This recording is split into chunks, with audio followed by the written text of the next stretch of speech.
할렐루야, 찾아가는 설교 오혜선 목사입니다. 오늘 우리를 찾아오시는 하나님의 말씀은 출애굽기 40장 38절 말씀입니다. 낮에는 여호와의 구름이 성막 위에 있고 밤에는 불이 그 구름 가운데 있음을 이스라엘의 온 족속이 그 모든 행진하는 길에서 그들의 눈으로 보았더라. 아멘.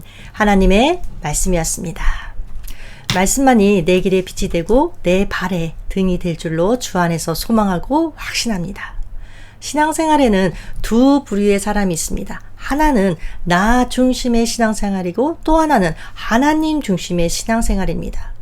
나 중심의 신앙생활이란 모든 일에 있어서 나 자신이 가장 중요합니다. 그래서 내가 드러나야 하고 사람들이 나를 인정해줘야 합니다. 그래야만이 움직여요. 일을 해요. 자, 이건 아직 어린아이의 신앙인 거죠. 그러나 신앙이 좀 성숙해져서 하나님 중심이란 것은 말씀 중심인 것을 말하죠. 왜냐하면 하나님은 곧 말씀이시고 영이시니까.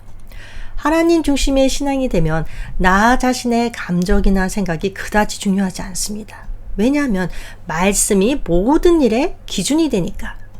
그리고 말씀 중심의 신앙생활이 되면 이 마음 가운데 생기는 소원이 있어요. 뭘까요?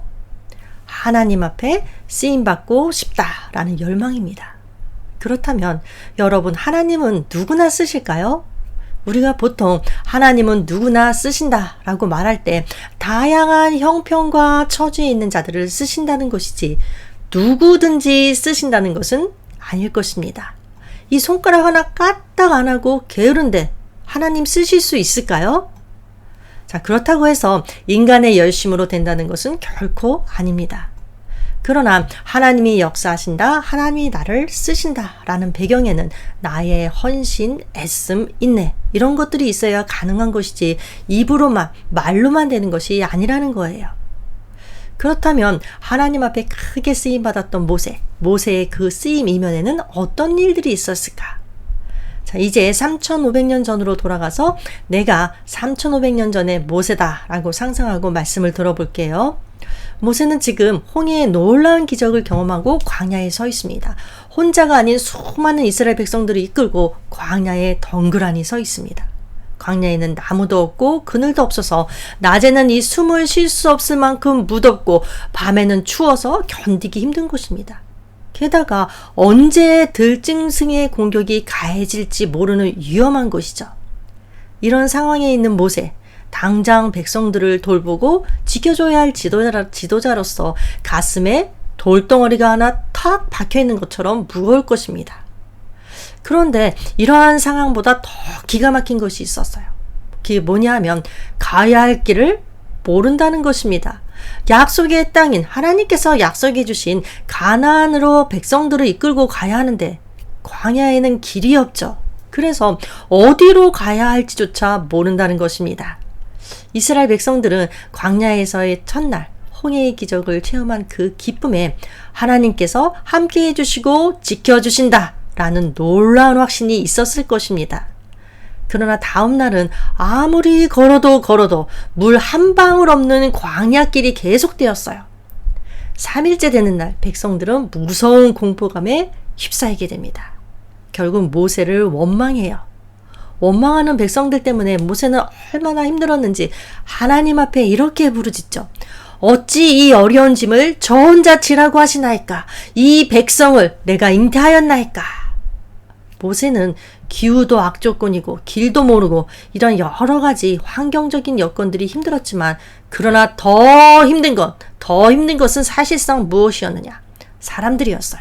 사람들의 불평과 원망, 또 때로는 전면으로 대적하고 나서는 사람들. 자, 이 이스라엘 백성이 결국은 교회인데 교회란 건물이 아니라 믿는 사람들의 모임, 공동체 그 자체를 말하는 거죠. 그래서 사도행전을 보면 이스라엘 백성을 광야 교회라고 부릅니다. 그런데 이스라엘 백성들에게서 보여지는 것처럼 교회는 삐죽삐죽한 암초가 있는 곳입니다. 우리의 교회 생활만 들여다봐도 그렇지 않습니까? 사람들 때문에 상처 입고 힘들어지고 교회를 떠나는 일까지도 생깁니다. 자, 사회생활도 마찬가지죠. 그 일 자체보다는 인간관계가 더 힘들다고 합니다.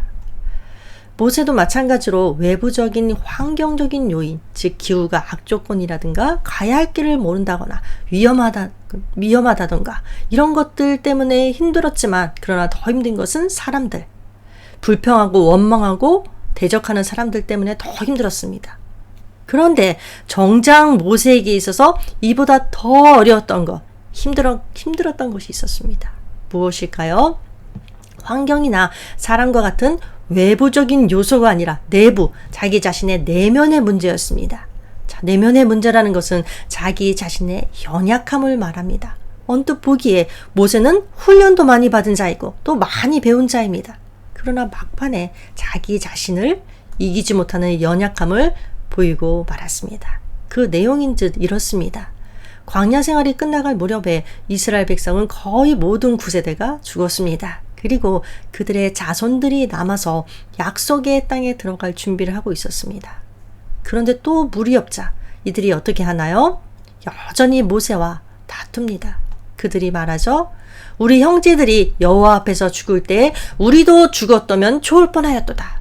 이때 모세는 여호와께 어떻게 하리이까? 그들이 얼마 아니면 내게 돌질하겠나이다. 이에 여호와께서는 바위를 향해 명하면 생명수가 넘쳐날 것이라고 모세에게 응답해 주셨습니다.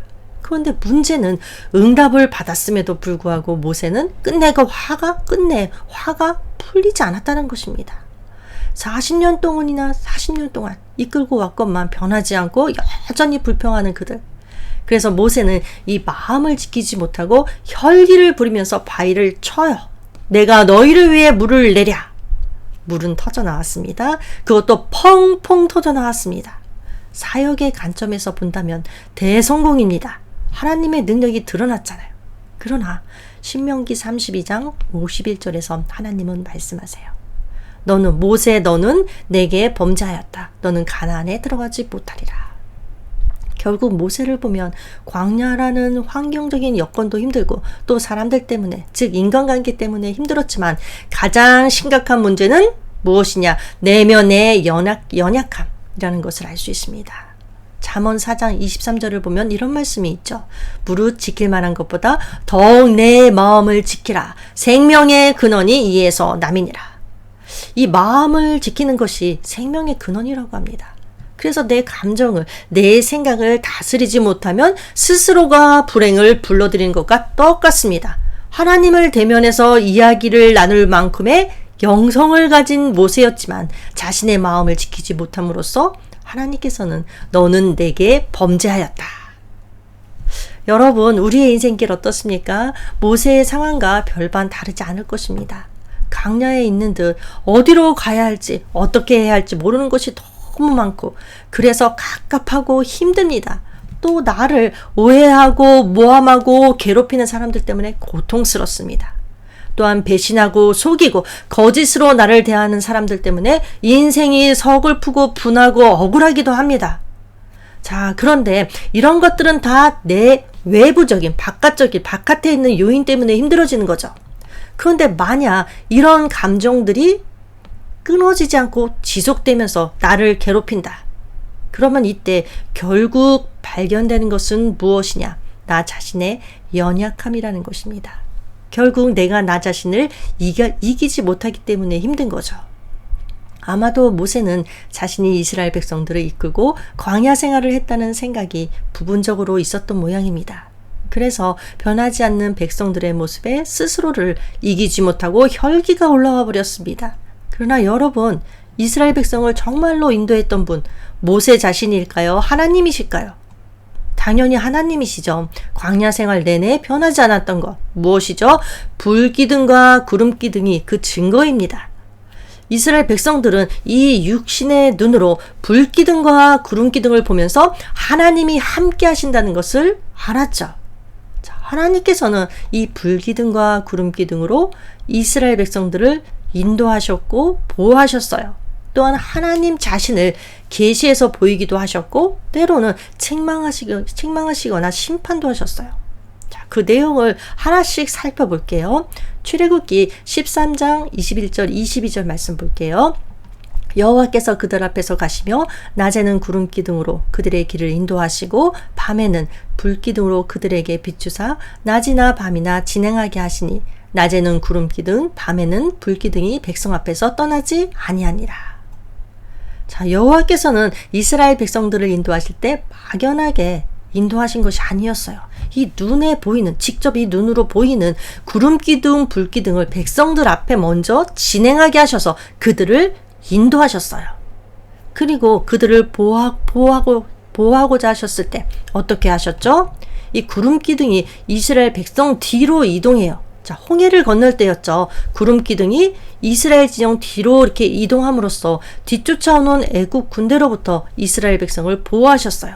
반면에 애국 군대는 큰 혼란에 빠지고 말았습니다. 동일한 구름 기둥이 이스라엘에게는 보호의 기능이지만 애굽에게는 심판의 기능이 된 것입니다. 그리고 여호와께서 모세와 대면에서 이야기를 나눌 때 어떻게 하셨나요? 구름을 통해서 하나님 자신을 계시하셨습니다. 그러니까 구름 기둥, 불 기둥은 이스라엘 백성들 앞에서 그들의 길을 인도하기도 하고 또 때로는 뒤로 이동해서 백성들을 보호하기도 했습니다. 그리고 하나님 자신을 계시하셨고 나타내 보이셨고 심지어 애국 군대에게 하신 것처럼 심판도 하셨습니다. 그런데 여러분 주목해야 할 것 34절입니다. 자, 제가 읽어드릴게요. 구름이 회막에 덮이고 여호와의 영광이 성막에 충만하매. 출애굽한 후에 성막이 완성되었을 때 이스라엘 앞에서 그들을 인도했던 구름 기둥, 불 기둥이 어디로 옮겨져 가는지 아시나요? 여호와의 영광이 성막에 충만하매. 여호와의 임재의 상징인 구름 기둥이 성막으로 옮겨갔습니다. 성막으로 옮겨간 구름 기둥이 성막 위에서 떠오를 때는 이스라엘 백성이 행진하였고 떠오르지 않을 때는 머물렀습니다. 그렇다면 여호와 임재의 상징인 구름 기둥과 불 기둥이 성막 위에 있다. 자, 오늘날의 우리들에게 적용해 보면 하나님의 임재가 어디에 있다는 걸까요? 자, 성막 위에 있다? 이것은 예배하는 사람들 가운데 있다는 것입니다. 그런데 하나님이 받으시는 예배가 있고 받지 않으시는 예배가 있죠. 그럼 나의 예배를 하나님이 과연 받고 계신가? 무엇으로 알 수 있을까요? 두 가지 정도로 생각해 볼 수 있습니다. 첫째는 기쁨이요. 둘째는 변화입니다. 하나님이 받으시는 참된 예배는 예배를 드리는 사람이 먼저 압니다. 아, 하나님께서 나의 이 예배를 받으시는구나. 가인도 알았고 아벨도 알았습니다. 어떻게 아느냐? 예배를 드리는 순간 성령님의 임재가 있기 때문에 즉 나 외에 어떤 다른 요소가 나에게 개입되고 있다는 것을 느끼면서 말할 수 없는 기쁨과 감동이 나에게 찾아오는 것입니다. 로마서 5장 5절에서 말한 것처럼 성령으로 말미암아 하나님의 사랑이 우리 마음에 부은 바 됨이니 하나님의 사랑이 우리 마음에 부은 바 되어서 감격이 있고 그 사랑 때문에 기쁨이 있고 자유로움이 있다는 것입니다. 그리고 또한 하나님이 받으시는 참된 예배는 삶의 변화가 수반됩니다. 평소와는 달리 예전의 나와는 달리 힘도 생기고 소망이 살아 움직이고 성품도 온화해집니다. 내가 과거에 좋다고 생각했던 것들을 버리게 됩니다. 자신도 모르게 무릎 꿇고 기도하는 사람으로 바뀌게 됩니다. 조급하고 신경질적이었던 이 성격이 포용력 있는 성격으로 바뀌게 됩니다. 영혼을 사랑하는 마음이 생깁니다. 우리가 흔히 신앙생활이라는 말을 잘 사용하죠. 신앙생활에서 이 생활이라는 표현 그대로 삶으로 드러나는 것이 신앙이지 삶으로 드러나지 않는다면 신앙이 아닙니다. 삶과 신앙이 분리되어 있는 사람들을 향해서 하나님께서 뭐라고 말씀하시나요? 이 허탄한 사람아. 자, 야고보서에 나오는 말씀인데 이 허탄한 사람이라는 것은 이 어리석은 사람아, 이 얄팍한 사람아 라고 부르시는 것입니다. 또한 삶에 아무런 변화가 없었던 이스라엘 백성들을 향해 하나님께서 뭐라고 경고하시나요? 이사야서 1장을 보면 이런 말씀이 있습니다. 너희가 내 앞에 보이러 오니 이것을 누가 너희에게 요구하였느냐? 내 마당만 밟을 뿐이니라. 성애와 아울러 악을 행하는 것을 내가 견디지 못하겠노라. 자, 삶에 아무런 변화도 없이 악을 행하면서 드리는 예배, 내가 하나님이 견디지 못하겠다. 자, 여러분, 참된 예배란 내가 주일에 한 번 예배 잘 드리면 되는 것이 아니라 우리의 삶 전체가 하나님 앞에 올려져야 하는 것입니다. 로마서 12장 1절 2절 말씀이죠. 너희 몸을 하나님이 기뻐하시는 거룩한 산제물로 드리라. 이는 너희가 드릴 영적 예배니라. 너희는 이 세대를 본받지 말고 오직 마음을 새롭게 함으로 변화를 받아 하나님의 선하시고 기뻐하시고 온전하신 뜻이 무엇인지 분별하도록 하라. 자, 이 말씀에서 알 수 있는 거, 영적 예배란 어떤 신비적인 것을 말하는 것이 아니라는 것입니다. 우리의 일상생활과, 영적 예배란 우리의 일상생활과 철저하게 연관되어 있어요. 그래서 영적 예배란 첫 번째, 이 세대를 본받지 않는 것입니다. 그러니까 세상에 동화되지 않는다는 거죠. 세상의 가치관을 가지고 살아가는 것이 아니라 말씀 중심의 가치관으로 살아가는 것을 말합니다. 둘째, 영적 예배란 마음을 새롭게 함으로 변화를 받는 것입니다. 여기서 마음이란 우리의 정신, 생각 또는 사고방식을 말해요. 그러니까 우리의 생각을 새롭게 함으로 변화를 받는 것이 바로 영적 예배입니다. 방언하면서 예배 드리는 게 영적 예배가 아니라는 것입니다. 그렇다면 하나님 앞에 드리는 최고의 예배란 어떤 것일까요? 바로 나 자신의 변화입니다. 시간이 가면 갈수록 예수님의 모습과 성품으로 변해야 합니다. 표정도 달라져야 하고 기쁨도 넘치는 사람이 되어야 하고 또 마음에 여유가 있는 사람이 되어서 나 자신은 물론이고 다른 사람들도 나를 보고 저 사람이 변했네 하고 감지할 수 있어야 합니다. 자, 세 번째, 하나님의 선하시고 기뻐하시고 온전하신 뜻이 무엇인지 분별해야 합니다. 잘 분별해서 하나님의 뜻에 순종하는 것이 바로 영적 예배의 삶이라는 것입니다. 여러분들 인생을 살아가면서 승리하기 원하시나요? 그렇다면 어떤 사람이 승리할까요? 너무나 복잡한 우리 인생 가운데서 가장 중요한 한 가지에 집중할 줄 아는 것, 그것을 핵심이라고 하는데 핵심을 붙들 줄 아는 자가 승리하게 되어 있습니다. 한 가지에 제대로 집중하면 나머지 것들은 하나님이 덤으로 주시는 그런 인생을 살아갈 수 있습니다.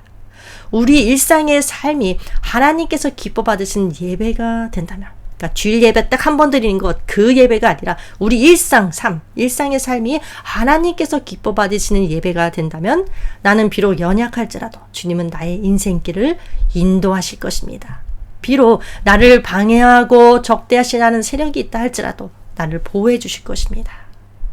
하나님을 더 깊이 알아갈 수 있도록 하나님 자신을 계시해 주실 것입니다. 자, 이스라엘 백성들에게 불기둥과 구름기둥이 있어서 그 길들을 인도하시고 보호하시고 하나님을 계시하셨던 것과 똑같은 이치죠. 자, 그 임마누엘의 하나님과 동행하시기를 주님의 이름으로 축원하면서 기도하겠습니다. 하나님 아버지, 저희들의 일상의 모든 삶이 주님 앞에 예배로 올려지기를 원합니다. 성령의 임재가 가득한 나 자신과 가정과 교회가 되어지기를 원합니다. 그리하여 하나님 홀로 영광 받으시고 우리의 삶 가운데는 하늘의 기쁨과 예수님 닮은 인격으로 변하는 역사가 일어날 수 있도록 주님 은혜 베풀어 주시옵소서. 예수님의 이름으로 기도합니다. 아멘.